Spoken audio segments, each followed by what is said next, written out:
All right, everyone. I'm Andy. This is Mac, and welcome to Andy-Mack Computer Science YouTube videos for beginners. Okay. Today we're going to be talking about linked lists. Now, Mac, what is a linked list? Okay, so a linked list is a pretty basic data structure, kind of builds off some previous knowledge, but it's basically a series of nodes that are all connected by a pointer. It allows for, they don't have to be stored in the same slot of memory, so it gives you it's a little bit more dynamic. And C++ implements linked lists as lists, and they're also really good because their time complexity is O of n for pretty much anything you may need to do for them. Um, and additionally, they're also all sorted just by their keys. And so all of this together makes a pretty interesting data structure that allows you to do um, lots of things um, for any implementation. Yeah, so you see here that it's O of n for search, insert, and delete. And that big O, that time complexity is actually really bad. But the reason that we're going over linked list right now, because it is literally the foundation for all of graph theory, for all of stacks, heaps, queues, all of that stuff, right? Basically, any data structure that you're going to come across, with the exception of a few, such as a map or something like that, is going to be based off of this linked list data structure. Now, how do we talk about linked lists? All that a linked list is it's a chain of nodes. It's a bunch of nodes that you're connecting together, right? Now, what is a node? Each of these nodes have two parts. First, you have the data or an element, right?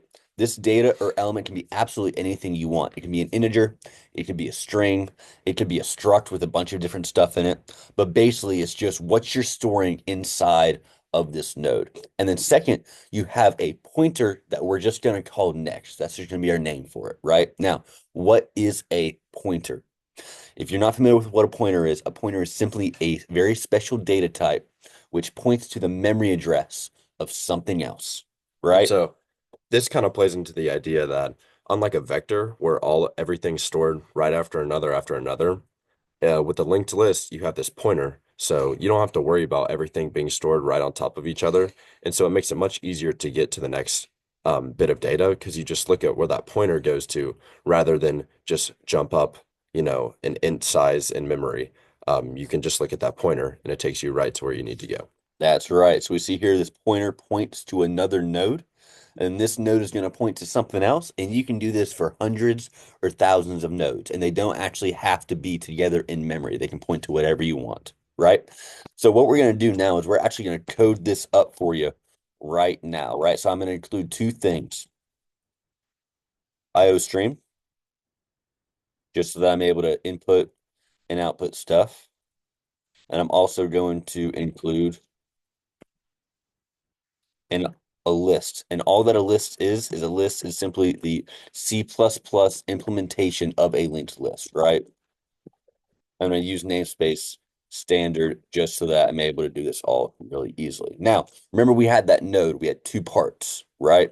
We had the data and then we had the pointer to next. So I'm going to create a struct node, right? And all of the struct is going to have those two things, and we're going to have int data. Actually, let's make this a char data, and then we're also going to have node star next. Now, all that this star is right here, all of this whole thing indicates is that we have this is a pointer to another node, right? So this data type is going to point to another node. Now let's actually just implement this in actual code. I'm going to institute my main function, right? Now, let's just start out. Let's just create three nodes, and we're going to make those nodes into a linked list, right? So we're going to have node A, node B, and node C. All right, Mac, what kind of data do you want to be in A? Okay, let's just leave A pretty simple. Let's make it A. All right, I like that. How about B? Let's do B is Want to make, R. all right, R. And I'm gonna just make CX just because I want to, okay? Now, whenever I go to either A, B, or C, and I go into their data field, right? And I try to access what's in that data field. A field is simply just this right here, right? I'm going to get A, R, or X, right? But there's a problem. They're not all linked together. They're not all connected. So we're going to do that now, right? We're going to do A dot next is equal to ampersand B. All that this ampersand does is it basically just says this is the memory address of my B node, right? That's all that it is. It's just the memory address of my B node. B dot next is equal to ampersand C, and then C dot next is equal to ampersand. It's just equal to null pointer, right? All that null pointer is it's basically saying, hey, this thing points to nothing, right? So I'm gonna do something real quick. I'm gonna C out A dot data,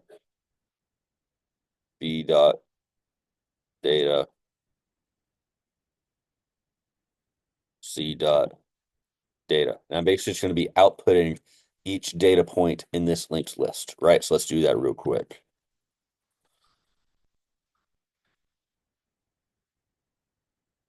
You see we outputted A, R, and X, right?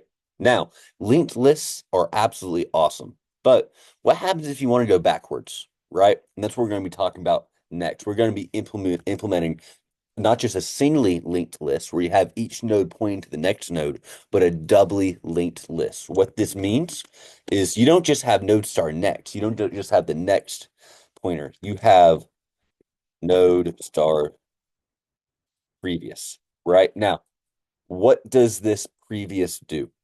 Basically, see how A dot next is pointed to B and B dot next is pointed to C? Now let's do something else, right?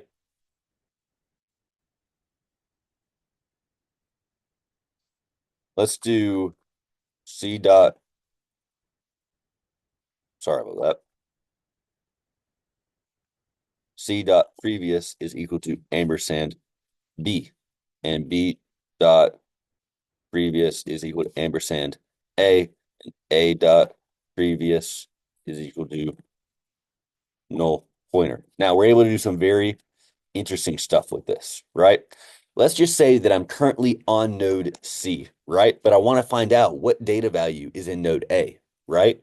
So we can do C dot previous, previous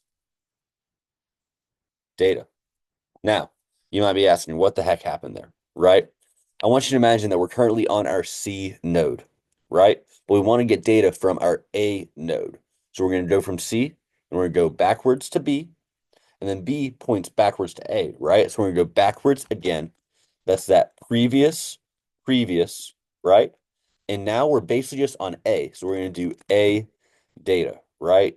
So all I'm going to do is I'm going to C out, C previous, previous data. So let's compile this and let's run it. And that's going to output A, right? So you can see how this can actually be really useful because what we're able to do is we're able to hop from one node to another in both directions. And what we're able to do is we're actually able to access data from those, right? We could also do like, we don't even have to see out it. Let's just say uh C previous data is equal to J, right? Let's say I wanted to change that to J. Well, let's C out C dot previous. By the way, this arrow right here, it's simply a member access operator, but it's for pointers, right? So basically what the member access operator does is I'm gonna have like the node, let's say the node name is A, and we want to find the data. It's A dot data, right? So it's basically saying I want to access this field inside of the data structure node, right?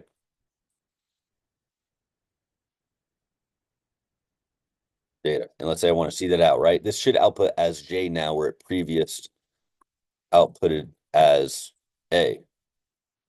And see, we're able to change it.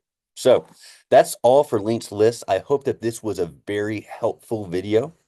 And basically what I want y'all to understand is first we have this data structure that's able to point to itself and it's able to point to different parts of it, right? And they're able to do some very cool things. Our next video is going to be on something called a tree.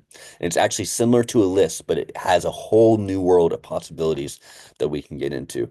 So yeah, that is all that we have for today. And I hope y'all have a lovely day.